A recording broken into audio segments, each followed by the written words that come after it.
بسم اللہ الرحمن الرحیم۔ خراسان کا عقاب، اسلام کے نامور جنرل قتیبہ بن مسلم کی داستان جہاد، ایپیسوڈ 16۔ کمرے سے باہر نکل کر پورناس نے 2 سپاہیوں کو بلوایا اور انہیں اپنے خاص کمرے کے دروازے پر کھڑا کر دیا۔ ان کے لیے پورناس کی ہدایات یہ تھیں کہ اس کمرے میں موجود شخص نہ تو کمرے سے باہر جائے اور نہ ہی باہر سے کوئی شخص سوائے ان ملازموں کے جو اس کے مہمان کو اشیاء ضرورت اور کھانا دینے پر مامور ہو اندر جائے۔ اس کے بعد پورناس اپنے مکان سے نکل گیا۔ وہ بخارا کے بادشاہ دروان خزاں سے ملنے جا رہا تھا۔ وہ دروان خزاں سے صرف اس وقت ملنے جاتا تھا جب اس کے پاس کوئی بہت ہی اہم اطلاع ہوتی تھی، اور اس وقت بھی اس کے پاس ایک بہت ہی اہم اطلاع تھی۔ وہ دروان خزاں کے محل پر پہنچا تو اسے مہمان خانے میں ٹھہرا دیا گیا۔ دروان خزاں کو اطلاع ملی کہ پورناس اس سے ملنے آیا ہے، تو وہ اپنے خاص کمرے میں چلا گیا اور اس نے پورناس کو بھی وہیں بلا لیا۔ وہ جانتا تھا کہ پورناس ضرور کوئی ضروری اور اہم اطلاع لے کر ہی اس کے پاس آیا ہوگا۔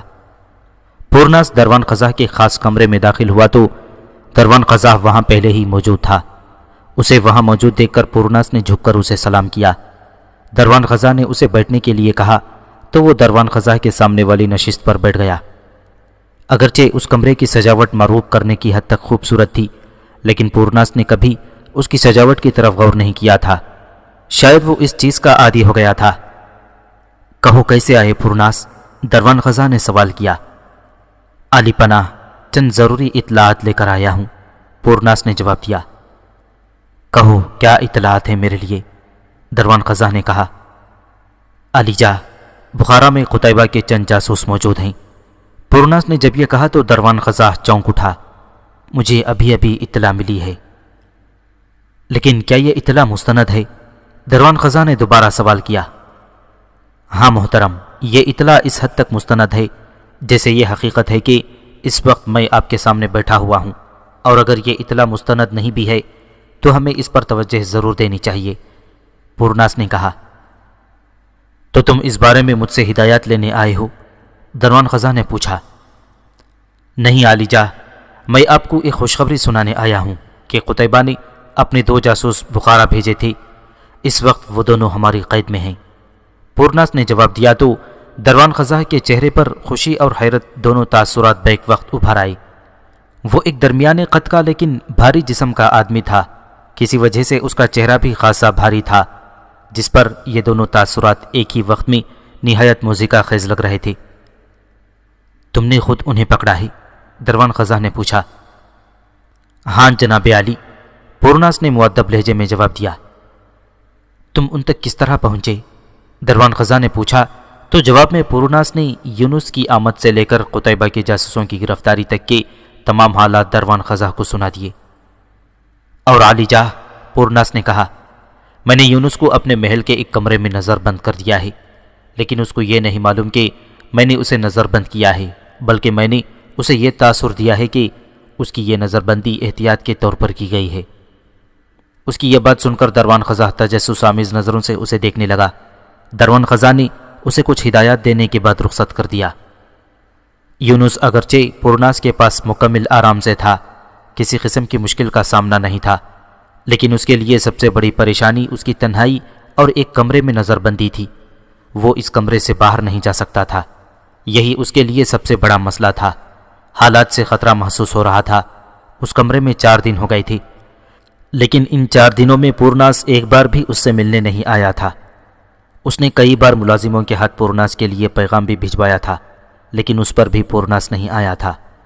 اس دوران ایک ملازمہ باقاعدگی سے یونس کے لیے کھانے کا سامان لے کر آتی رہی تھی۔ ایک دن ملازمہ کھانا لے کر آئی تو یونس نے اس سے پوچھا، پورناس کہاں ہے؟ محترم، پورناس شہر میں نہیں ہے، ملازمہ نے رکھائی سے جواب دیا۔ شہر میں نہیں ہے؟ وہ کہاں گئے ہیں؟ یونس نے سوال پوچھا۔ بس مجھے اتنا ہی معلوم ہے کہ وہ شہر میں نہیں ہیں، وہ کہاں گئے ہیں اس بارے میں کسی کو نہیں پتا۔ ملازمہ نے یہ کہہ کر کمرے سے باہر چلی گئی، اور یونس کو کوئی اور بات کہنے کا موقع ہی نہ ملا۔ اس دن شام تک یونس کی پریشانی بہت بڑھ چکی تھی۔ اس نے کمرے کے باہر موجود پہرے داروں میں سے ایک کو اندر بلا لیا اور اس سے پورناس کے بارے میں پوچھا۔ محترم پورناس کے بارے میں کسی کو معلوم نہیں کہ وہ کہاں گئے ہیں، پہرے دار نے کہا۔ لیکن کھانا دینے والی ملازمہ کہہ رہی تھی کہ وہ شہر سے باہر گئے ہوں گے، یونس نے کہا۔ ہاں یہ تو سب کو معلوم ہے کہ محترم پورناس شہر سے باہر گئے ہیں، لیکن کہاں گئے ہیں یہ کسی کو نہیں معلوم، پہرے دار نے کہا۔ اچھا وہ کب تک واپس آئیں گے؟ یونس نے کچھ سوچ کر پوچھا۔ اس بارے میں کسی کو نہیں معلوم کہ وہ کب آئیں گے، انہیں محترم دروان خزاں نے کہیں سرکاری کام سے بھیجا ہے، پہرے دار نے کہا۔ پہرے دار کی باتیں یونس کی پریشانی کو کم نہیں کر سکیں، بلکہ یونس کی پریشانی مزید بڑھ گئی۔ اب وہ اس کمرے سے نکلنے کی تدابیر سوچ رہا تھا، لیکن یہاں سے نکلنا اتنا آسان ہرگز نہیں تھا۔ یہاں سے نکلنے کے لیے اسے کسی کی مدد کی ضرورت تھی، اور اس کی مدد وہ ملازمہ کر سکتی تھی جو اسے کھانا دینے آتی تھی۔ لیکن یونس کے ساتھ یہ مسئلہ تھا کہ وہ اس ملازمہ پر اعتبار نہیں کر سکتا تھا۔ آخر سوچ سوچ کر اس کے ذہن میں ایک ترکیب آ ہی گئی۔ دوپہر کو جب ملازمہ کھانا لے کر آئی تو اس نے ذرا بے تکلف ہو کر ملازمہ کا بازو پکڑ لیا۔ ملازمہ اگرچہ اس کی اس حرکت پر حیران ہوئی تھی، لیکن یونس کی اس حرکت کا برا نہیں منایا۔ تم کچھ دیر میرے پاس بیٹھ جاؤ، کچھ دیر کے لیے، یونس نے کہا۔ اس کی بات سن کر ملازمہ اس کے پاس بیٹھ گئی۔ کیا تم میری مدد کر سکتی ہو؟ یونس نے پوچھا۔ تم مجھ سے کس قسم کی مدد کی توقع رکھتے ہو؟ ملازمہ نے کہا۔ دیکھو میں تم سے صاف صاف بات کروں گا، یونس نے کہا۔ تمہارا مالک پورناس میرا اچھا دوست ہے، لیکن مجھے ایسا محسوس ہو رہا ہے کہ وہ میرے ساتھ کوئی دھوکہ کر رہا ہے۔ ملازمہ کو یونس کی بات پر قدرے غصہ آیا کہ وہ اس کے مالک کو دھوکے باز کہہ رہا ہے، لیکن وہ بڑے تحمل سے بولی۔ میں تمہاری بات سمجھ نہیں سکی، تم کیا کہنا چاہتے ہو؟ میں صرف اس کمرے سے نکلنا چاہتا ہوں، اور میں یہ چاہتا ہوں کہ تم میری مدد کرو تاکہ میں اس کمرے سے نکل سکوں، یونس نے کہا۔ میں اس سلسلے میں شاید تمہاری کوئی مدد نہ کر سکوں، لیکن میں اپنی اور تمہاری گفتگو کسی اور تک نہیں پہنچاؤں گی، یہ کہہ کر وہ اٹھی اور باہر نکل گئی۔ اس کے جانے کے بعد یونس نا امید سا ہو کر قالین پر بیٹھ گیا۔ وہ اس وقت کو کوس رہا تھا جب وہ پورناس سے ملنے آیا تھا۔ پورناس کے محل میں ایک کمرے میں یونس کے لیے زندگی ایک بے کیف اندھیرے اجالے کا تبادلہ بن کر رہ گئی تھی، اور اندھیرے اجالے کے اس تبادلے کی اس کے لیے کوئی اہمیت نہ رہی تھی۔ پورناس کو یہاں یہ تیسرا ہفتہ تھا، اور اس دوران ملازموں کے علاوہ کسی سے اس کی ملاقات نہیں ہوئی تھی۔ یونس کو یہاں یہ تیسرا ہفتہ تھا، اور اس دوران ملازموں کے علاوہ کسی سے اس کی ملاقات نہیں ہوئی تھی۔ یونس کو یقین ہو چکا تھا کہ پورناس اب اس سے ملنے نہیں آئے گا۔ یہ بھی یقین ہو چکا تھا کہ پورناس اس کی اصل حقیقت جان چکا ہے۔ چنانچہ اس نے حالات کو قبول کر کے پورناس کے محل سے بھاگنے کی تدابیر سوچنی شروع کر دی تھی۔ لیکن یہاں سے بھاگنا تقریباً ناممکن تھا، لیکن یونس کے لیے یہاں سے بھاگنا لازمی ہوتا جا رہا تھا۔ رات کا آخری پہر تھا۔ پورناس کے محل کا کونا کونا تاریکی میں ڈوبا ہوا تھا۔ محل میں صرف پہرے دار جاگ رہے تھے یا پھر یونس۔ اس وقت یونس مکمل طور پر تیار تھا، اور وہ یہاں سے بھاگنے کے منصوبے پر عمل کرنا چاہتا تھا جو اس نے چند دن پہلے سوچا ہوگا۔ محل سے بھاگنے کے لیے اسے سب سے پہلے کمرے کے دروازوں پر موجود پہرے داروں سے نمٹنا تھا، جو کہ اس منصوبے کا سب سے خطرناک حصہ تھا۔ اپنے منصوبے پر عمل کرنے سے پہلے اس نے ایک بار پھر تمام منصوبے کا جائزہ لیا۔ اگرچہ وہ اس منصوبے پر عمل کرنے والا تھا، لیکن اس کی ایک کمزوری یہ بھی تھی کہ اس کے پاس کوئی ہتھیار نہ تھا۔ اسے ہتھیار بھی پہرے داروں سے لینا تھا۔ اپنے منصوبے پر آخری نظر ڈالنے کے بعد وہ اس پر عمل کرنے کے لیے تیار تھا۔ اب وہ رات گہری ہونے کا انتظار کر رہا تھا۔ رات کے درمیانی پہر اس نے کمرے کے دروازے پر ہلکی سی دستک دی، کیونکہ دروازہ باہر سے بند تھا۔ دستک دینے کے کچھ دیر بعد دروازہ کھلا اور ایک پہرے دار کمرے میں داخل ہوا۔ اس وقت یونس پلنگ پر اپنا پیٹ پکڑ کر بیٹھا ہوا تھا۔ اس کے انداز سے لگ رہا تھا جیسے اس کے پیٹ میں سخت تکلیف ہو۔ یونس کو اس حالت میں دیکھ کر پہرے دار قدرے پریشان ہو گیا۔ وہ کسی قدر فکر مندانہ لہجے میں بولا، کوئی مسئلہ ہے تمہارے ساتھ؟ میرے پیٹ میں شدید تکلیف ہو رہی ہے، یونس کے منہ سے کرراہ سے نکلی۔ رات کو کھانا ضرورت سے زیادہ کھا لیا تھا۔ تم کچھ دیر ٹھہرو، میں کوئی دوائی لے کر آتا ہوں۔ پہرے دار یہ کہہ کر مڑا ہی تھا کہ یونس نے آواز دے کر اسے روک دیا۔ تم اس وقت دوائی کہاں سے لاؤ گی؟ بس سیدھا بستر پر لیٹنے میں میری مدد کرو، یونس کہہ رہا تھا۔ اس کی بات سن کر پہرے دار واپس مڑا اور یونس کے قریب آ کر اسے بستر پر لٹانے لگا۔ جو ہی وہ یونس کو بستر پر لٹانے کے لیے جھکا، یونس نے تیزی سے ایک ہاتھ اس کے منہ پر رکھا اور دوسرے ہاتھ سے اس کی گردن پر وار کر دیا۔ اس کے ساتھ ہی پہرے دار کا جسم ڈھیلا ہو گیا اور وہ یونس کے بازوؤں میں جھولنے لگا۔ وہ بے ہوش ہو چکا تھا۔ یونس نے پہرے دار کی کمر پر لپٹا ہوا کپڑا اتارا اور اس کپڑے سے اس کے بازو باندھ کر اس کے بے ہوش جسم کو بستر کے نیچے دھکیل دیا۔ اس کو بستر کے نیچے دھکیلنے کے بعد یونس کمرے کے دروازے کے پیچھے دیوار کے ساتھ لگ کر کھڑا ہو گیا تھا۔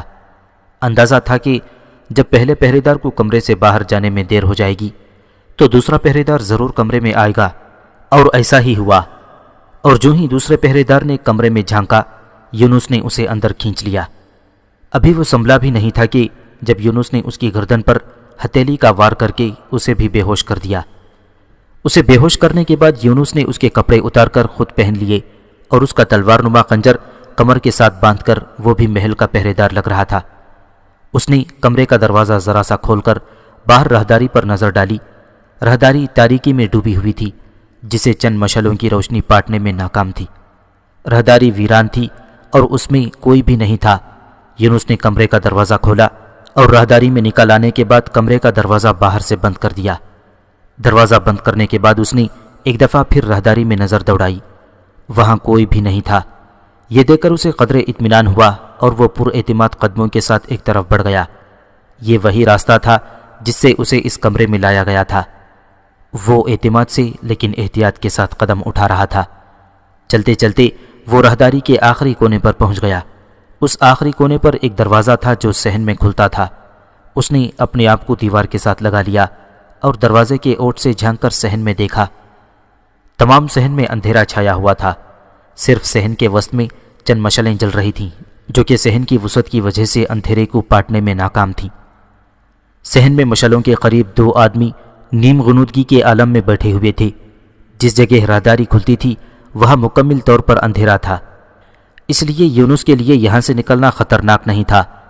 یونس اطمینان سے راہداری سے نکلا اور دیوار کے ساتھ ساتھ اندھیرے میں چلتا ہوا محل کے دروازے کے قریب پہنچ گیا۔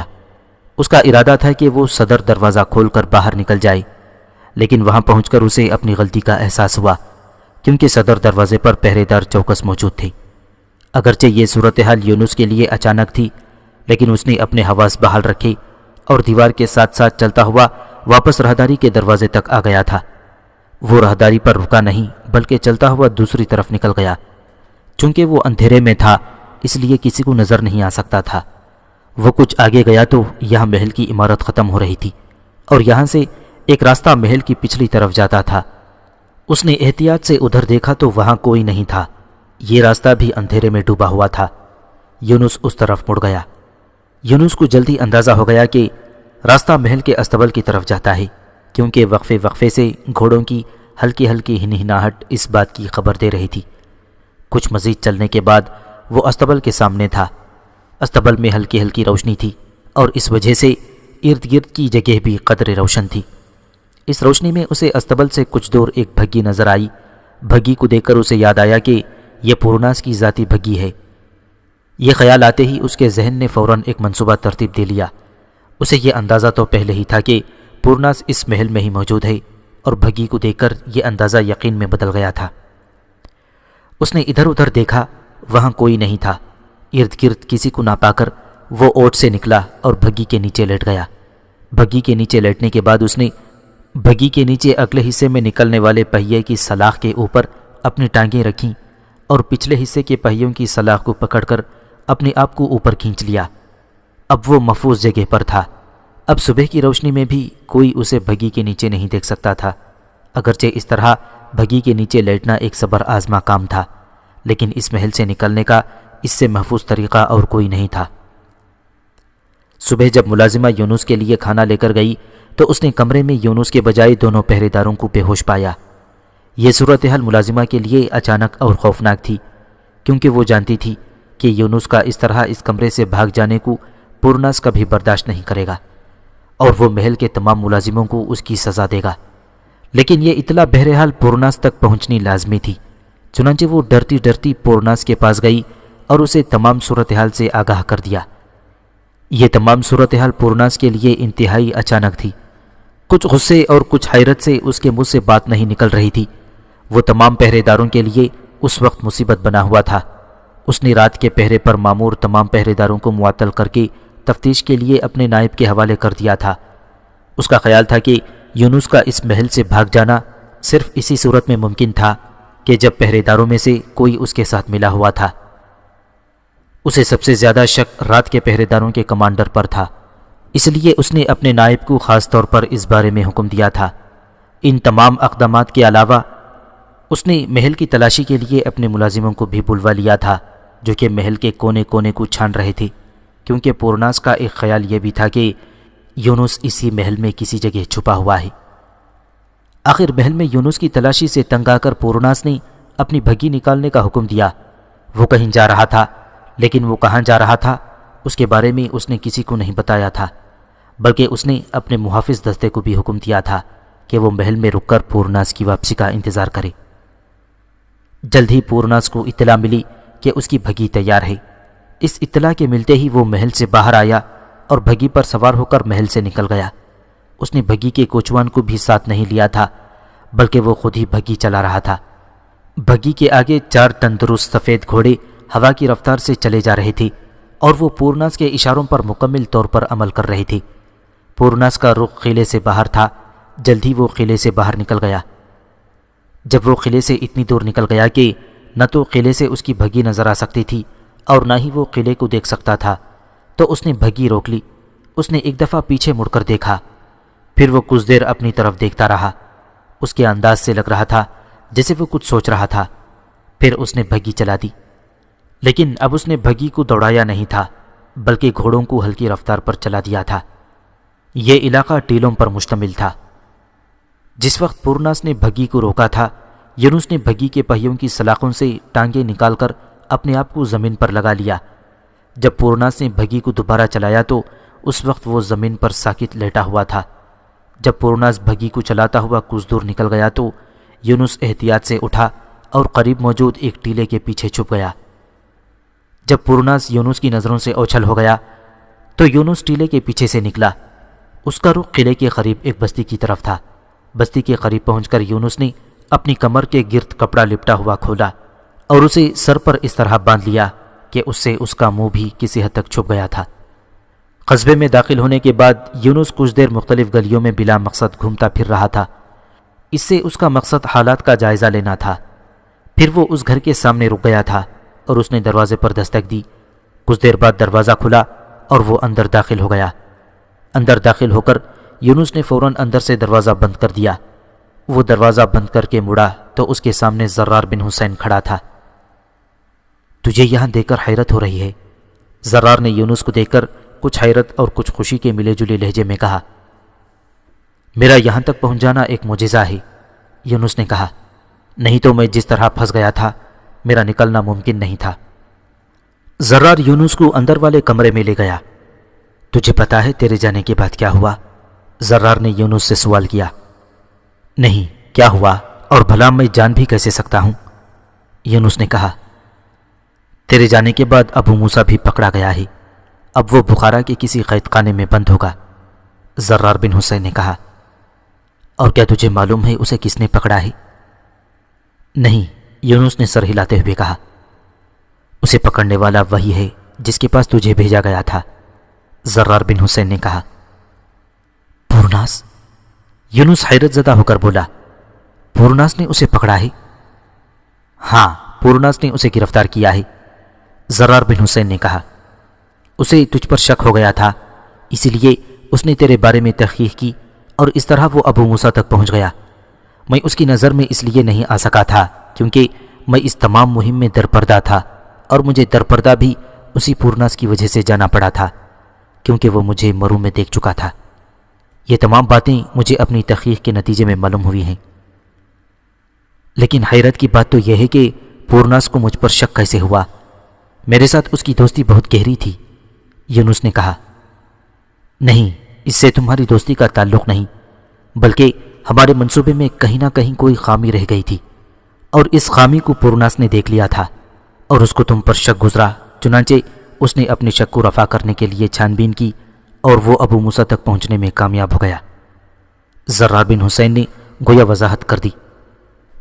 کچھ دیر وہ دونوں خاموش رہے، پھر زرار نے کہا، ہمیں اپنے تمام منصوبے کا ایک مرتبہ مکمل احتیاط کے ساتھ جائزہ لینا ہوگا۔ لیکن اب اس کا کیا فائدہ؟ ہمارا منصوبہ تو ناکام ہو چکا ہے، یونس نے کہا۔ اس سے کم از کم ہمیں اپنی غلطیوں کا پتہ تو چل سکتا ہے، زرار نے وضاحت کرتے ہوئے کہا۔ پھر وہ دونوں اس منصوبے پر بحث کرتے رہے جو زرار بن حسین، ابو موسیٰ اور یونس نے مل کر بنایا تھا۔ اچانک زرار بن حسین نے کہا، اس منصوبے میں خامی اس جگہ پیدا ہوئی ہے جب تم اس منصوبے کا حصہ بنے۔ یہ بات زرار بن حسین نے قدر عجیب انداز میں کہی تھی۔ تم کہنا کیا چاہتے ہو؟ کیا تم مجھ پر شک کر رہے ہو؟ یونس حیران ہو کر بولا۔ ہرگز نہیں، زرار بن حسین نے کہا، بلکہ میں تو یہ واضح کرنا چاہتا ہوں کہ جس طرح میں نے اور یونس نے تمہیں اپنے منصوبے میں شامل کیا ہے اور پھر پورناس کے پاس بھیجا، وہ طریقہ غلط تھا۔ لیکن مجھے تو اس میں کوئی خامی نظر نہیں آتی، یونس نے کہا۔ سنو، اب تک ہونے والے تمام واقعات دہراتا ہوں، تم ان پر غور کرو، تمام صورتحال خود ہی تمہاری سمجھ میں آ جائے گی۔ اس کے بعد زرار بن حسین نے تمام واقعات دہرانے شروع کر دیے، جن کا خلاصہ یہ تھا کہ قتیبہ بن مسلم نے زرار اور ابو موسیٰ کو بخارا میں جاسوسی کے لیے بھیجا تھا۔ بخارا پہنچ کر زرار اور ابو موسیٰ کو کسی ایسے ذریعے کی ضرورت تھی جس کی مدد سے وہ بخارا کی انتظامیہ کے ایوانوں میں داخل ہو سکیں۔ زرار بن حسین اور ابو موسیٰ کسی ایسے موقع کی تلاش میں تھے جس کا وہ فائدہ اٹھا کر وہ دونوں اپنے مطلب کی معلومات حاصل کر سکتے۔ اسی کوشش میں ایک دن زرار بن حسین بازار کا چکر لگا رہا تھا جب اس کی نظر پورناس پر پڑی۔ پورناس کو دیکھ کر زرار بن حسین کو حیرت ہوئی، کیونکہ اسے وہ بخارا میں ایک مسلمان کمانڈر کے ساتھ دیکھ چکا تھا۔ مرو میں جب اس کمانڈر کی نظر زرار پر پڑی تھی تو وہ کچھ پریشان سا ہو گیا تھا اور پورناس اسے دیکھ کر ادھر ادھر ہو گیا تھا۔ زرار بن حسین نے یہ بات محسوس کی تھی، لیکن اسے غیر اہم سمجھ کر بھول گیا تھا۔ لیکن بخارا میں پورناس کو دیکھ کر اسے وہ بات دوبارہ یاد آ گئی تھی۔ پورناس کو دیکھ کر زرار بن حسین کو خطرہ محسوس ہوا تھا کہ بخارا میں اسے پہچاننے والے اور لوگ بھی ہو سکتے تھے، کیونکہ وہ قتیبہ کے اہم ساتھیوں میں سے تھا۔ چنانچہ اس نے یہ فیصلہ کیا کہ بخارا میں وہ تمام منصوبے کے دوران منظر عام پر نہیں آئے گا، بلکہ درپردہ رہے گا، جبکہ باقی کام ابو موسیٰ کو سنبھالنا تھا۔ اس نے اپنے فیصلے سے ابو موسیٰ کو بھی آگاہ کر دیا۔ پھر دونوں نے مل کر یہ منصوبہ بنایا کہ کسی طرح پورناس تک رسائی حاصل کی جائے۔ پورناس تک رسائی کا سب سے آسان ذریعہ ان کے پاس یہ تھا کہ وہ اس کمانڈر کو استعمال کرتے جس کو زرار نے مرو میں پورناس کے ساتھ دیکھا تھا۔ شروع میں زرار بن حسین اس کمانڈر کو استعمال کرنے کے حق میں نہیں تھا، لیکن جب اسے کوئی اور راستہ نہ ملا تو اس نے اس کمانڈر کو استعمال کرنے کا فیصلہ کر لیا۔ اس مقصد کے لیے وہ اکیلا بخارا سے مرو گیا اور اس نے قتیبہ کو تمام صورتحال سنائی۔ اس کی بات سن کر قتیبہ مسکرا دیا۔ قتیبہ مسکراتے ہوئے بولا، اور جب تم نے اس کمانڈر کو پورناس کے ساتھ دیکھا تھا تو تم نے اس کی اطلاع مجھے نہیں دی تھی، کیوں؟ میں نے ان تمام باتوں کو غیر اہم سمجھا تھا، زرار بن حسین نے کہا۔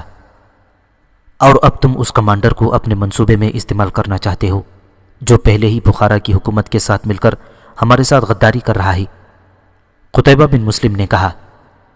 اس کا لہجہ بالکل سپاٹ تھا، جس سے نہ یہ اندازہ ہوتا تھا کہ وہ زرار بن حسین کی تجویز کے حق میں ہے اور نہ ہی یہ اندازہ ہوتا تھا کہ وہ اس تجویز کے خلاف ہے۔ لیکن ہمیں یہ خطرہ مول لینا ہوگا، اس کے علاوہ ہمارے پاس کوئی چارہ نہیں ہے، زرار بن حسین نے کہا۔ تم جانتے ہو تم جس کمانڈر کی بات کر رہے ہو وہ کون ہے؟ قتیبہ بن مسلم نے کہا۔ نہیں، لیکن میں اس کی شکل سے اسے پہچان سکتا ہوں، زرار نے کہا۔ اگرچہ تم نے کمانڈر اور پورناس کی ملاقات والی بات مجھے نہیں بتائی تھی، لیکن یہ بات مجھ تک پہنچ گئی تھی، قتیبہ بن مسلم نے کہا تو زرار بن حسین حیرت سے اس کی طرف دیکھنے لگا، کیونکہ اس بات سے صرف 3 آدمی ہی واقف تھے، ایک زرار خود، دوسرا پورناس اور تیسرا مسلمان کمانڈر۔ اور کیا تم جانتے ہو مجھ تک یہ بات کس نے پہنچائی ہے؟ قتیبہ نے کہا۔ نہیں، زرار بن حسین نے مختصر سا جواب دیا۔ مجھے اطلاع اس کمانڈر نے خود ہی دی تھی۔ اس کا نام یونس ہے اور وہ میرے انتہائی قابل اعتماد جاسوسوں میں سے ہے۔ اس کا اور اس کے چند اور ساتھیوں کا کام صرف مرو کے اندر ہونے والی دشمن کی جاسوسی سرگرمیوں کا کھوج لگانا ہے۔ وہ بہت ذہین انسان ہے اور ایک اچھے جاسوس کی تمام خوبیاں اس میں موجود ہیں۔ قتیبہ بن مسلم نے کہا تو زرار بن حسین کے چہرے پر حیرت کا تاثر ابھر آیا۔ اس کی حیرت بجا تھی کیونکہ وہ قتیبہ کے ان چند ساتھیوں میں سے تھا جن سے قتیبہ بن مسلم ہر طرح کے مسئلے پر بحث کر لیتا تھا، چاہے مسئلہ کتنا خفیہ کیوں نہ ہو۔ لیکن ابھی تک قتیبہ کی ذات اور اس کے قائم کردہ نظام کے کئی گوشے اس کی نظر سے بھی پوشیدہ تھے۔ اور پورناس کو بھی یونس نے ہی ڈھونڈا تھا۔ اس نے پورناس کے سامنے اس طرح کا ڈرامہ کیا تھا کہ جیسے یونس نے پورناس کو نہیں بلکہ پورناس نے یونس کو اپنے مقصد کے لیے استعمال کرنے کے لیے ڈھونڈا ہو۔ قتیبہ بن مسلم کہہ رہا تھا، اور پھر ایک دن بازار میں پورناس اور یونس نے بازار میں تمہیں دیکھ لیا۔ تم بھی ان دونوں کو دیکھ چکے تھے، تمہیں ان دونوں پر شک بھی ہوا تھا۔ اس بات کا اندازہ وہ دونوں تمہارے چہرے سے لگا چکے تھے۔ پھر اسی دن پورناس بھی یونس کو کچھ بتائے بغیر اچانک غائب ہو گیا، شاید اسے تمہاری طرف سے خطرہ لاحق ہو گیا تھا۔ قتیبہ بن مسلم نے تمام تفصیل بتا کر زرار بن حسین کو حیرت میں ڈال دیا۔ وہ کچھ دیر حیرت سے قتیبہ کی طرف دیکھتا رہا اور پھر بولا، تو اس کا مطلب یہ ہوا کہ ہم یونس کو اس مہم میں شامل کر سکتے ہیں؟ میں تمہیں اس بات کا مشورہ نہیں دوں گا، قتیبہ بن مسلم نے کہا۔ میرا خیال ہے پہلے انس کو بلا لیا جائے۔ انس قتیبہ بن مسلم کے شعبہ جاسوسی کے سربراہ کا نام تھا، جسے کچھ عرصہ پہلے ہی قتیبہ نے اس عہدے پر فائز کیا تھا۔ انس آ گیا تو قتیبہ بن مسلم اور زرار بن حسین نے تمام صورتحال سے اسے آگاہ کیا۔ تمام صورتحال سن کر انس بولا، میں اس حق میں نہیں کہ یونس کو اس منصوبے کا حصہ بنایا جائے، لیکن اس وقت حالات یہی بتا رہے ہیں کہ اسے اس منصوبے میں شامل کر لیا جائے۔ ہاں تم ٹھیک کہہ رہے ہو انس، قتیبہ نے کہا۔ میں خود انس کو اس منصوبے میں شامل نہیں کرنا تھا، لیکن حالات کا تقاضا کچھ اور لگتا ہے۔ اور میں یہ بھی بتا دوں، انس مسکراتے ہوئے بولا، کہ یونس وہاں جا کر نہ صرف خود پھنسے گا بلکہ ان دونوں کو بھی پھنسوائے گا۔ یہ بات تم اتنے یقین سے کس طرح کہہ رہے ہو؟ قتیبہ نے مسکراتے ہوئے پوچھا۔ میرا تجربہ یہ بات کہہ رہا ہے، انس نے مسکرا کر جواب دیا۔ مزید کچھ بحث کے بعد یہ فیصلہ ہوا کہ زرار بن حسین یونس کو اپنے ساتھ بخارا لے جائے گا، اور زرار بن حسین اسے بخارا لایا، اور اب زرار بن حسین اور یونس اور اپنے منصوبے کو دوبارہ غور سے دیکھ رہے تھے تاکہ وہ یہ معلوم کر سکیں کہ اس پورے منصوبے کے دوران ان سے کہاں غلطی ہوئی تھی۔ ہمارے بخارا پہنچنے تک سب کچھ ٹھیک ہے، زرار بن حسین کہہ رہا تھا۔ ہم نے اپنے منصوبے پر یہاں تک کامیابی سے عمل کیا تھا، اصل خرابی ہمارے بخارا پہنچنے اور تمہارے پورناس سے ملنے کے بعد شروع ہوتی ہے، اور اس کا ہم اس وقت تک پتہ نہیں چلا سکتے جب تک ہم پورناس تک رسائی حاصل نہیں کرتے۔ ایسا اس لیے بھی ضروری ہے تاکہ ہم ابو موسیٰ کو رہا کرا سکیں۔ تم درست کہہ رہے ہو، یونس بولا، لیکن ہم عام طریقے سے پورناس تک رسائی حاصل نہیں کر سکتے۔ اس مقصد کے لیے ہمیں پورناس کو اغوا کرنا ہوگا، لیکن یہ آسان کام نہیں ہوگا، اور یہ کام مشکل بھی نہیں ہوگا۔ زرار بن حسین نے مسکرا کر کہا۔ کیا مطلب ہے تمہارا؟ یونس نے سوال کیا تو زرار اسے ایک نیا منصوبہ بتانے لگا جو پورناس کے اغوا کے بارے میں اس کے ذہن میں آیا تھا۔ رات کا اندھیرا گہرا ہوتے ہی پورناس کے محل کے باہر دو سائے منڈلانے لگے۔ ایسا محسوس ہوتا تھا جیسے وہ محل کے اندر جانا چاہتے ہوں، لیکن انہیں محل میں جانے کا راستہ نہ مل رہا تھا۔ وہ محل کے دروازے سے محل میں ہرگز نہیں جانا چاہتے تھے، بلکہ ان کی کوشش یہ تھی کہ چوری چھپے اس طرح محل میں داخل ہو جائے کہ کسی کو اندر جانے کی خبر نہ ہو۔ یہ زرار بن حسین اور یونس تھے۔ ان دونوں نے محل کے گرد 2-3 چکر لگائے۔ ان دونوں کو اندازہ تھا کہ انہیں دیوار پھاند کر محل کے اندر جانا ہوگا، اور وہ محل کی دیوار پھاندنے کے لیے کوئی مناسب جگہ ڈھونڈ رہے تھے۔ محل کی دیواریں کسی طرح بھی قلعے کی فصیل سے کم اونچی نہیں تھیں، اور اس پر جگہ جگہ پہرے کا انتظام بھی تھا۔ زرار اور یونس یہ جانتے تھے کہ یونس کے یہاں سے بھاگنے کے بعد یہاں کے پہرے دار چوکنے ہوں گے اور محل کا پہرا شدید ہو گیا ہوگا، لیکن ان دونوں کو ہر حال میں ان خطرات میں سے گزرنا تھا۔ آخر ایک مناسب جگہ دے کر زرار بن حسین نے یونس کو اشارہ کیا کہ وہ دیوار پر رسی پھینکے۔ اس مقصد کے لیے ایک مضبوط رسی وہ دونوں اپنے ساتھ لائے تھے۔ اس رسی کے ایک سرے پر ایک کانٹا نما ہک لگی ہوئی تھی جس کے 4 کونے تھے۔ یہ ہک دیوار کے ساتھ رسی کو پھانسنے کے لیے تھی۔ جس جگہ وہ دونوں کھڑے تھے یہ محل کی پچھلی طرف تھی۔ اس طرف گلی بھی بالکل ویران تھی، کیونکہ اس طرف لوگوں کا آنا جانا دن کے وقت بھی زیادہ نہیں ہوتا تھا۔ اس وقت تو پھر رات کافی گہری تھی۔ زرار کا اشارہ پا کر یونس نے رسی کا ہک والا سرا پکڑا اور اسے گھما کر دیوار کے اوپر پھینک دیا۔ پہلے ہی کوشش میں رسی کا سرا دیوار کے اوپر سے ہوتا ہوا دوسری طرف جا کر کسی چیز سے ٹکرایا، جسے کسی قدر اونچی آواز پیدا ہوئی۔ زرار بن حسین اور یونس یہ آواز سن کر دیوار کے ساتھ لگ کر کھڑے ہو گئے۔ وہ کچھ دیر انتظار کرتے رہے تاکہ آواز کے نتیجے میں پیدا ہونے والے حالات کا جائزہ لے سکیں، لیکن حالت نارمل تھی۔ شاید یہ آواز پہرے داروں میں سے کسی نے نہیں سنی تھی۔ تھوڑی دیر کے انتظار کے بعد جب کچھ نہیں ہوا تو زرار نے یونس کو اشارہ کیا کہ وہ دیوار کے اوپر چلا جائے۔ یہ اشارہ پاتے ہی یونس نے رسی کو کھینچا تو رسی کا ہک دیوار کے سرے کے ساتھ پھنس گیا اور رسی تن گئی۔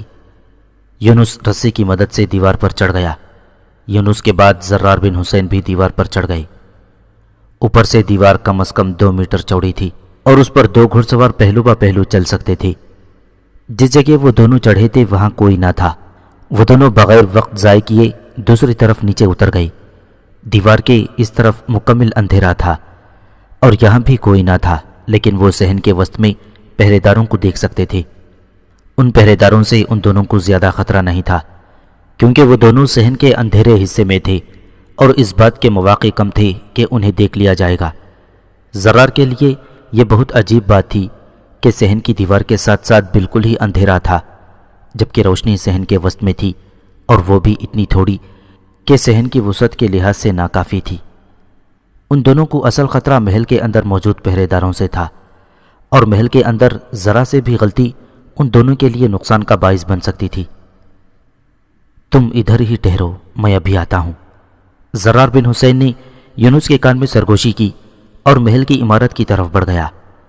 وہ دیوار کے ساتھ ساتھ اندھیرے میں چلا جا رہا تھا۔ یونس نے پہلے ہی زرار کو محل کا نقشہ ایک کاغذ پر بنا کر سمجھا دیا تھا۔ اگرچہ یہ نقشہ پورا نہیں تھا، لیکن زرار بن حسین کے لیے کافی تھا۔ دیوار کے ساتھ ساتھ چلتے ہوئے آخر وہ اس راہداری تک پہنچ گیا جو محل کے اندر جاتی تھی۔ اس نے احتیاط کے ساتھ اس راہداری میں جھانک کر دیکھا۔ راہداری نیم تاریک تھی اور اس میں 2 پہرے دار موجود تھے جو ایک دوسرے کے ساتھ خوشگپیوں میں مصروف تھے۔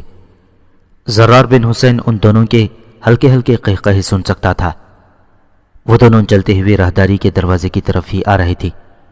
انہیں اس طرف آتا دیکھ کر زرار بن حسین دیوار کے ساتھ پیٹھ لگا کر کھڑا ہو گیا۔ اس طرف اندھیرا تھا، اس لیے وہ مطمئن تھا کہ اگر پہرے دار باہر بھی آ جائیں تو وہ اسے نہیں دیکھ سکتے تھے۔ پہرے داروں کی آوازیں آہستہ آہستہ قریب آتی جا رہی تھیں اور پھر یہ آوازیں آہستہ آہستہ دور ہٹنے لگیں۔ زرار بن حسین نے دوبارہ احتیاط سے راہداری میں جھانکا تو پہرے دار واپس جا رہے تھے۔ اس سے زرار نے یہ اندازہ لگایا کہ پہرے دار راہداری میں گشت کر رہے تھے۔ زرار بن حسین واپس آیا اور یونس کو اپنے ساتھ لے گیا۔ اس نے یونس کو سمجھا دیا تھا کہ ان دونوں نے کیا کرنا ہے۔ واپس راہداری کے دروازے پر پہنچ کر زرار بن حسین نے اندر جھانکا تو دونوں پہرے دار دروازے کی طرف آ رہے تھے۔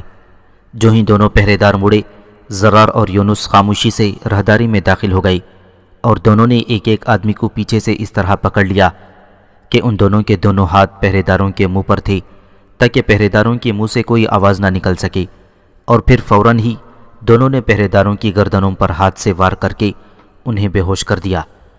انہیں بے ہوش کر کے زرار اور یونس انہیں اٹھا کر راہداری سے باہر لے آئے اور انہیں دیوار کے ساتھ اندھیرے میں لٹا دیا۔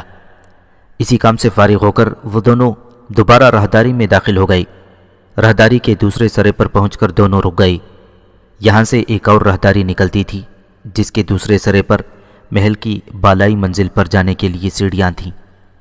زرار بن حسین نے اس راہداری میں جھانکا، یہاں کوئی پہرے دار نہیں تھا۔ وہ دونوں اس راہداری میں چلتے ہوئے محل کے بالائی منزل پر پہنچ گئے۔ یہ بات وہ پہلے ہی معلوم کر چکے تھے کہ پورناس کی خوابگاہ محل کے بالائی منزل پر ہے۔ محل کی بالائی منزل پر بھی کوئی پہرے دار نہیں تھا۔ بالائی منزل پر 3 کمرے تھے اور ان تینوں میں سے ایک پورناس کی خوابگاہ تھی۔ زرار نے باری باری سب دروازوں میں تالے کے لیے بنے سوراخ سے تینوں کمروں میں جھانکا۔ آخری کمرے میں اسے پورناس نظر آیا۔ وہ نیم برہنہ حالت میں ایک نو عمر دوشیزہ کے ساتھ مست تھا۔ زرار نے یونس کو اشارہ کیا تو وہ دروازے کے ساتھ دیوار سے لگ کر کھڑا ہو گیا۔ اس نے خود آگے بڑھ کر دروازے پر ہلکی سی دستک دے دی۔ جواب میں اندر سے پورناس کے نشے میں ڈوبی ہوئی آواز سنائی دی۔ وہ پوچھ رہا تھا کہ دروازے پر کون ہے؟ میں پہرے داروں کا کمانڈر ہوں، زرار بن حسین نے قدرے آواز اور لہجہ بدل کر کہا۔ تو تم یہاں کیا لینے آئے ہو؟ جا کر پہرا دو، پورناس نے نشے میں جھومتی ہوئی آواز میں کہا۔ شاید اس نے شراب پی رکھی تھی۔ کچھ دیر بعد دروازہ کھلا اور پورناس نے سر باہر نکال کر دیکھا۔ وہ پہرے داروں کے کمانڈر کی بات سننا چاہتا تھا، لیکن اس نے جو ہی سر باہر نکالا ایک ضرب اس کے سر پر لگی اور وہ بے ہوش ہو گیا۔ اس سے پہلے کہ وہ زمین پر گرتا، زرار بن حسین اس کے بے ہوش جسم کو تھام چکا تھا اور اسے گھسیٹ کر کمرے سے باہر لا چکا تھا۔ پورناس کے سر پر ضرب یونس نے لگائی تھی، جس سے وہ بے ہوش ہو گیا تھا، اور یونس نے اسے پکڑ کر کمرے سے باہر کھینچ لیا۔ کمرے میں موجود لڑکی کو معلوم بھی نہ ہو سکا تھا کہ پورناس کے ساتھ کیا ہوا ہے۔ وہ سمجھی کہ شاید پورناس پہرے داروں کے کمانڈر کے ساتھ گیا ہے۔ زرار نے پورناس کو کمرے سے باہر کھینچنے کے بعد فوراً نیم برہنہ جسم کو کندھے پر اٹھایا اور کچھ دیر بعد وہ دوبارہ محل کے صحن میں تھے۔ انہوں نے اسی جگہ سے دیوار پھلانگی جہاں سے وہ اندر آئے تھے اور پورناس کے بے ہوش جسم کو لے کر واپس اپنے ٹھکانے پر پہنچ گئے۔ یہ 2 کمروں کا ایک مکان تھا جو انہوں نے پورناس کو اغوا کر کے اس جگہ لانے کے لیے چند روز پہلے ہی کرائے پر لیا تھا، ورنہ ان کا اصل ٹھکانہ شہر سے باہر ایک قصبے میں تھا۔ اپنے ٹھکانے پر پہنچ کر زرار بن حسین نے پورناس کو اچھی طرح رسیوں سے باندھ دیا، پھر ایک کپڑے سے پورناس کا منہ بھی باندھ دیا۔ اس کام سے فارغ ہو کر اس نے پورناس کے بے ہوش جسم کو اٹھایا اور اسے دوسرے کمرے میں فرش پر لٹا کر کمرے کا دروازہ باہر سے بند کر دیا۔ پھر یونس اور زرار دونوں آرام کرنے کی غرض سے فرش پر ہی لیٹ گئے تھے۔ وہ جانتے تھے کہ اب شاید پورناس 2 یا 3 دن تک ہی ہوش میں آئے گا۔ قتیبہ بن مسلم کو بخارا سے ابھی تک کوئی خبر نہیں ملی تھی، جس سے وہ بخارا کی فوج کے لڑنے کے طریقے اور دروان خزاں کی جنگی حکمت عملی کے بارے میں جان سکتا۔ یہی اس کی سب سے بڑی پریشانی تھی۔ ابھی تک اس کے تمام جاسوس ناکام ثابت ہوئے تھے۔ ایسا پہلی بار ہوا تھا کہ اس کے جاسوس کسی علاقے میں ناکام ثابت ہوئے ہوں۔ اب وہ زرار بن حسین کی طرف سے کسی خبر کا انتظار کر رہا تھا، لیکن وہ یہ بھی دیکھ رہا تھا کہ موسم گرم ہونا شروع ہو گیا ہے اور پہاڑوں پر جمی برف پانی بن کر دریاؤں میں بہنے لگی ہے۔ چنانچہ اس نے اپنی فوج کو مصروف کرنے کی غرض سے مرو سے باہر فوجی مشقیں شروع کرا دیں۔ اس کے علاوہ اس نے بخارا کے دوسرے علاقوں سے بھی فوجیں بلانے کے لیے اپنے قاصد دوڑا دیے۔ اس کا زیادہ تر وقت اپنے خاص کمرے میں گزرنے لگا۔ وہ دروان خزاں سے جنگ کرنا چاہتا تھا اور اس جنگ کی منصوبہ بندی میں مصروف تھا۔ اس کو اندازہ تھا کہ دروان خزاں سے جنگ ان تمام جنگوں سے مشکل اور مختلف ہوگی جو اب تک قتیبہ لڑتا آیا ہے۔ وہ یہ بھی جانتا تھا کہ اس جنگ میں شکست کے مواقع زیادہ ہیں، کیونکہ اس کو جو اطلاع ملی تھی اس کے مطابق اگر قتیبہ بن مسلم دروان خزاں سے جنگ کرتا تھا تو دروان خزاں کم از کم 2 سے 5 لاکھ تک فوج جمع کر سکتا تھا، جبکہ اس کے مقابلے میں قتیبہ بن مسلم زیادہ سے زیادہ 40 اور 45 ہزار کا لشکر جمع کر سکتا تھا۔ اس کے علاوہ قتیبہ بن مسلم کی ایک اور کمزوری یہ تھی کہ اس کے جاسوس ابھی تک اسے کوئی کام کی بات نہیں بتا سکے تھے۔ بہرحال ان تمام خطرات کو سامنے رکھتے ہوئے وہ متوقع جنگ کا منصوبہ بنا رہا تھا اور وقتاً فوقتاً وہ اس منصوبے پر اپنے سالاروں سے بھی مشورے لیتا اور ان کے مشوروں کی روشنی میں اگر کوئی تبدیلی اس کے خیال میں بہتر ہوتی تو وہ نقشے پر چند نئے نشانات کا اضافہ کر دیتا۔ اسے جب بھی فرصت ملتی وہ فوج کی مشقوں کا جائزہ لینے کے لیے شہر سے باہر چلا جاتا۔ دن پر دن گزر رہے تھے اور زرار بن حسین کی طرف سے کوئی اطلاع نہیں آئی تھی۔ اور یہ بات قتیبہ بن مسلم کی پریشانی میں اضافہ کر رہی تھی۔ پورناس کو چوتھے دن ہوش آیا تو اس نے اپنے آپ کو بندھا ہوا پایا۔ اس کا منہ بھی بندھا ہوا تھا اور وہ فرش پر لیٹا ہوا تھا۔ یہ جگہ اس کے لیے نئی تھی۔ آہستہ آہستہ اسے تمام واقعات جو بے ہوش ہونے سے پہلے اس کے ساتھ پیش آئے تھے یاد آنے لگے۔ اس نے کوشش کی کہ اپنے ہاتھ رسیوں کی گرفت سے آزاد کر لے، لیکن اس کے ہاتھ بڑی مہارت سے باندھے گئے تھے اور وہ ان کو کھولنے میں ناکام رہا۔ کمرے کی تمام کھڑکیاں بند تھیں۔ صرف روشن دان سے آنے والی روشنی سے اندازہ ہو رہا تھا کہ دوپہر ہونے والی ہے۔ دوپہر کے وقت کمرے کا دروازہ کھلا اور زرار بن حسین کمرے میں داخل ہوا۔ پورناس کو ہوش میں دیکھ کر وہ مسکرا دیا اور کہنے لگا، مجھے امید تھی کہ تم آج ہوش میں آ جاؤ گے۔ ہوش میں آنے کے لیے تم نے بہت انتظار کروایا ہے۔ جانتے ہو تم کتنے دن بعد ہوش میں آئے ہو؟ زرار بن حسین نے سوالیہ نظروں سے پورناس کی طرف دیکھا اور پھر جیسے خود ہی جواب دیتے ہوئے بولا، تم 3 دن بعد ہوش میں آئے ہو، اور ان 3 دنوں میں دروان غزہ نے تمہاری تلاش میں سارا بخارا چھان مارا ہے، مگر تم اسے کیسے ملتے؟ تم تو ہماری قید میں ہو۔ یہ کہہ کر زرار بن حسین مسکرانے لگا۔ پھر کچھ سوچتے ہوئے وہ بولا، میرے خیال میں تمہیں بھوک تو لگی ہوگی، ٹھہرو میں تمہارے کھانے کا انتظام کرتا ہوں، باقی باتیں بعد میں ہوں گی۔ یہ کہہ کر زرار کمرے سے باہر چلا گیا۔ جب وہ واپس آیا تو اس کے ہاتھ میں کھانے کا سامان تھا۔ اس نے پورناس کے منہ سے کپڑا کھولا اور یہ کہتے ہوئے اس نے ہاتھوں سے کھانا کھلانا شروع کر دیا، ہمارے ہاں تو تمہیں یہ روکھی سوکھی ہی کھانی پڑے گی۔ اس نے پورناس کو خود کھانا اس لیے کھلانا شروع کیا تھا کیونکہ وہ کسی بھی قیمت پر پورناس کے ہاتھ نہیں کھولنا چاہتا تھا۔ جب پورناس کھانا کھا چکا تو زرار بن حسین نے اس کا منہ دوبارہ باندھ دیا۔ زرار بن حسین نے کھانے کے بعد پورناس سے بہت باتیں کی تھیں، لیکن اس کے جواب میں پورناس نے کچھ نہیں کہا تھا۔ زرار پورناس کا منہ باندھ کر کمرے سے باہر چلا گیا اور اس نے کمرے کا دروازہ باہر سے بند کر دیا۔ کیا کہتا ہے پورناس؟ زرار جیسے ہی کمرے کا دروازہ بند کر کے مڑا، یونس نے سوال کر دیا۔ کچھ نہیں، وہ اتنی آسانی سے ہماری مدد کے لیے تیار نہیں ہوگا، زرار بن حسین نے جواب دیا۔ ہمارا اصل مسئلہ ابو موسیٰ کو رہا کروانا ہے، یونس نے کہا۔ ہاں مجھے معلوم ہے، زرار بن حسین نے سرسری سا جواب دیا۔ اس کا ایک حل ہے میرے پاس، یونس نے کہا۔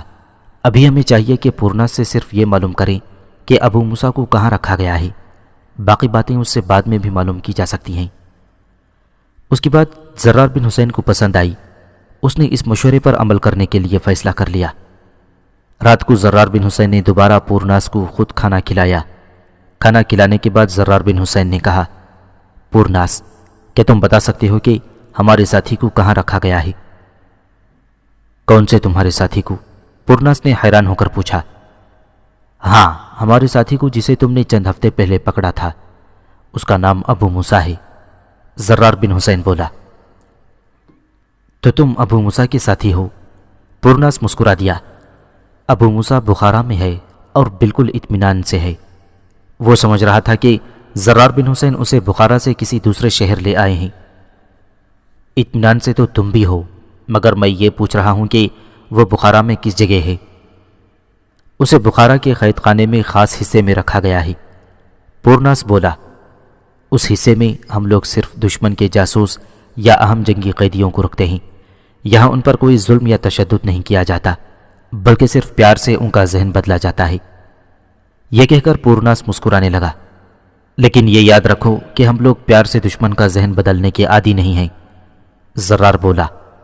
ہم لوگ دشمن کا ذہن بدلنے کے لیے اپنی تمام تر طاقت استعمال کرتے ہیں، اس لیے تمہارے حق میں یہی بہتر ہے کہ ہمیں تمام تفصیل کے ساتھ قید خانے کے اندر کا نقشہ سمجھاؤ۔ یہ یاد رکھو کہ جہاں تم نے ہمارے ساتھ جھوٹ بولا، وہاں تم اپنے ساتھ ظلم کرو گے۔ کچھ مزید گفتگو کے بعد پورناس زرار بن حسین کو قید خانے کے اندر کا نقشہ بتانے پر تیار ہو گیا۔ زرار بن حسین نے پورناس کا ایک ہاتھ کھول دیا تاکہ وہ اسے کاغذ پر قید خانے کا نقشہ بنا دے۔ اس مقصد کے لیے اس نے کاغذ پہلے سے ہی اپنی جیب میں رکھا ہوا تھا۔ پورناس نے تھوڑی دیر میں کاغذ پر قید خانے کا نقشہ بنا دیا۔ اس کے ساتھ اس نے قید خانے کے پہرے داروں کے متعلق تمام تر تفصیلات زرار بن حسین کو بتا دیں۔ یہ معلومات اور نقشہ حاصل کرنے کے بعد زرار نے دوبارہ پورناس کا دوسرا ہاتھ بھی باندھ دیا. پھر وہ اسے کمرے کے فرش پر ہی چھوڑ کر باہر آ گیا. باہر آ کر اس نے کمرے کا دروازہ باہر سے بند کر دیا. کچھ معلوم ہوا اس سے؟ یونس نے سوال کیا. ہاں، اس نے کئی اہم معلومات دی ہیں اور ساتھ ہی قید خانے کا نقشہ بھی بنا دیا ہے، زرار نے کہا اور قید خانے کا نقشہ یونس کو دکھانے لگا. اس نے وہ تمام تفصیلات بھی یونس کو بتا دیں جو اسے پورناس نے بتائی تھیں. کہیں وہ ہمیں پھنسوا نہ دے، یونس نے خدشہ ظاہر کیا. نہیں، ایسا نہیں ہو سکتا، لیکن ہمیں اس کے لیے تیار رہنا ہوگا. ہمیں ہر حال میں ابو موسیٰ کو رہا کروانا ہے. زرار بن حسین نے کہا تو یونس نے اس بات پر سر ہلا دیا. وہ کوئی پاگل لگتا تھا. اس کے بال بڑے ہوئے تھے جو گرج کی وجہ سے آپس میں جڑے ہوئے تھے.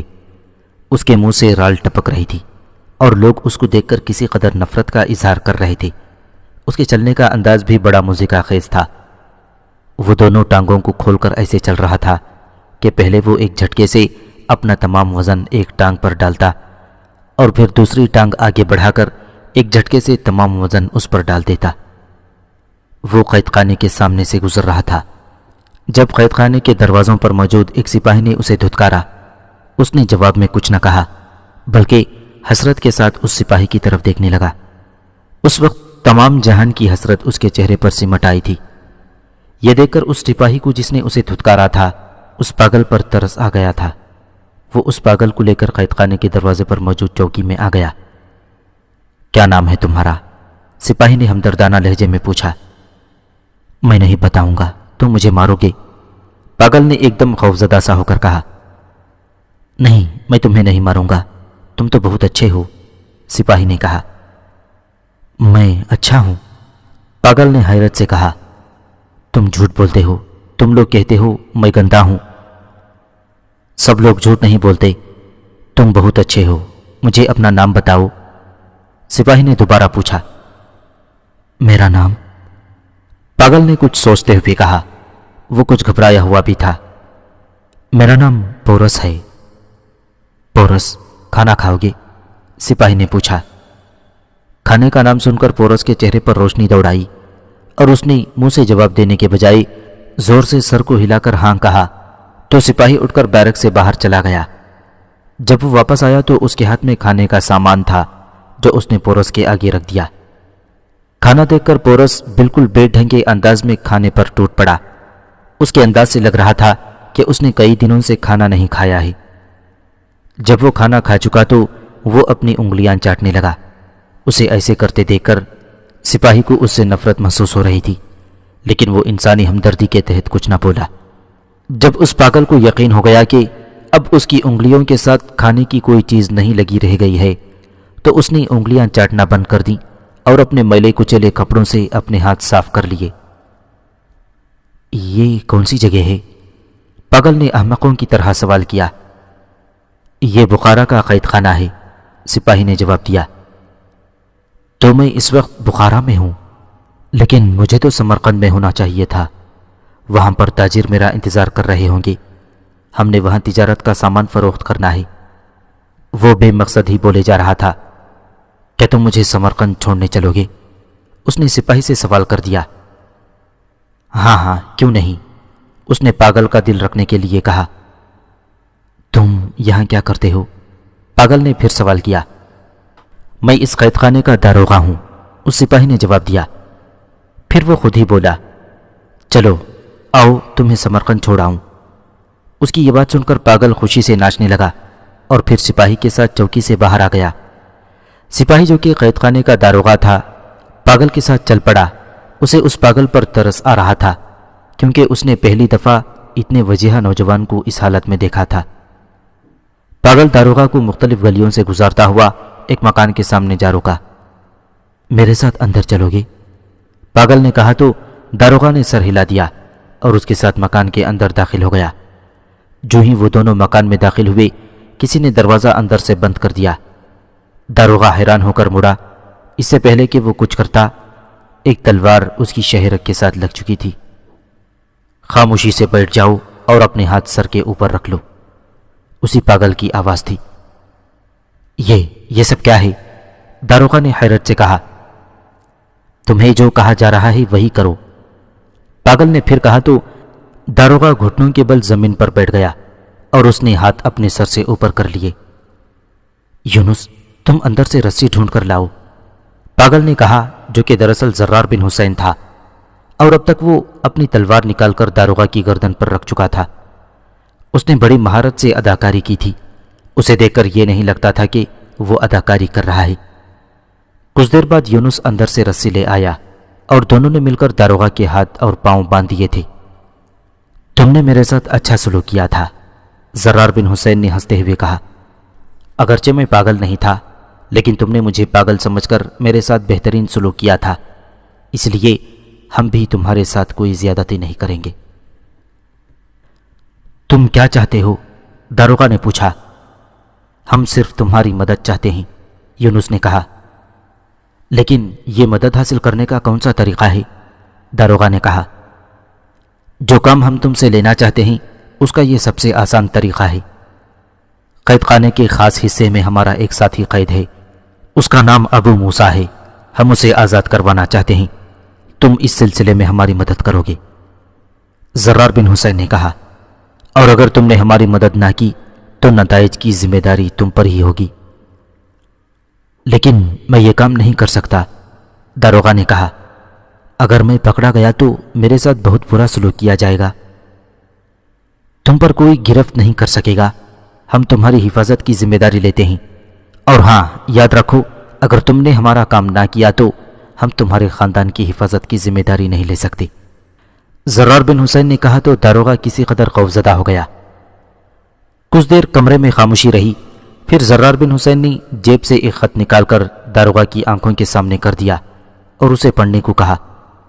داروغہ نے خط پڑھا تو اس کی حیرت کی انتہا نہ رہی۔ یہ خط تو محترم پورناس کی طرف سے ہے اور نیچے دستخط بھی انہی کے ہیں، تو کیا وہ تم لوگوں کے ساتھ ملے ہوئے ہیں؟ داروغہ نے کہا۔ تمہیں اسے کوئی سروکار نہیں ہونا چاہیے، زرار نے کہا۔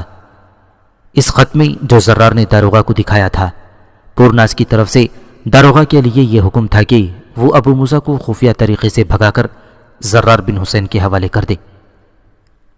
لیکن یاد رکھو، ان تمام باتوں کی کسی کو خبر ہوئی تو تم اپنے خاندان کو محفوظ نہ پاؤ گی، زرار بن حسین نے شفقانہ انداز میں کہا تو داروغہ مزید خوفزدہ ہو گیا۔ اس کے بعد زرار نے داروغہ کو کھول دیا اور پورناس کا خط اس کی جیب میں ڈالتے ہوئے بولا، یہ خط تمہاری بے گناہی کے ثبوت کے طور پر تمہارے پاس رہے گا، اس طرح تم بے قصور ہوگے اور تمام بات پورناس پر آئے گی اور تم لوگ کبھی بھی پورناس تک نہیں پہنچ سکتے۔ یاد رکھو، آج شام ہم اپنی ساتھی کا انتظار کریں گے، شہر سے باہر مشرق میں 5 فرلانگ دور۔ یہ کہہ کر زرار اور یونس نے داروغہ کو جانے دیا۔ داروغہ کے جاتے ہی زرار اور یونس بھی اس عمارت سے چلے گئے۔ یہ عمارت انہوں نے ایک دن پہلے ہی کرائے پر لی تھی اور اس سے ان کا مقصد پورا ہو چکا تھا، اب انہیں اس کی ضرورت نہیں تھی، بلکہ یہاں مزید رکنا ان لوگوں کے لیے خطرناک ہو سکتا تھا۔ اس شام زرار بن حسین شہر کے باہر مشرق میں 5 فرلانگ دور داروغہ کا انتظار کر رہا تھا۔ اسے امید نہیں تھی کہ داروغہ ابو موسیٰ کو لے کر آئے گا، لیکن اس کا اندازہ غلط نکلا اور اسے زیادہ انتظار نہ کرنا پڑا تھا۔ جب داروغہ ابو موسیٰ کو لے کر آیا، داروغہ نے ابو موسیٰ کو زرار کے حوالے کیا اور چلا گیا۔ زرار بن حسین ابو موسیٰ سے بغل گیر ہو گیا اور پھر دونوں وہاں سے شہر کے قریبی قصبے میں چلے آئے جہاں یونس ان کا انتظار کر رہا تھا۔ اس نے ایک بھگی تیار کر رکھی تھی جس میں انہوں نے پورناس کو باندھ کر لٹایا ہوا تھا۔ پورناس کو زرار اور ابو موسیٰ شہر کے اندر والے مکان سے چند روز پہلے قصبے میں لے آئے تھے۔ قصبے کے مکان میں پہنچ کر ابو موسیٰ اور زرار بھگی میں بیٹھ گئے اور یونس نے کوچوان کی جگہ سنبھال لی۔ یہ پہلے سے طے شدہ تھا کہ اگر داروغہ ابو موسیٰ کو لے کر آتا ہے تو وہ فوراً ہی مرو کی طرف روانہ ہو جائیں گے۔ اس مقصد کے لیے یونس نے بھگی پہلے ہی تیار کر رکھی تھی۔ فوراً یونس نے بھگی چلا دی اور وہ مرو کے راستے پر روانہ ہو گئے۔ شہر سے 15 فرلانگ دور جا کر یونس نے بھگی روکی۔ وہاں خینس بن یوسف 4 گھوڑوں کے ساتھ ان لوگوں کا انتظار کر رہا تھا۔ یہ انتظام زرار بن حسین کا تھا۔ اس نے خینس کو پیسے دے کر گھوڑے خریدنے کو کہا تھا اور اس جگہ انتظار کرنے کو کہا تھا۔ اس جگہ انہوں نے اتر کر پورناس کے پاؤں اور منہ کھول دیے اور چاروں ایک گھوڑے پر سوار ہو کر مرو کی طرف روانہ ہو گئے۔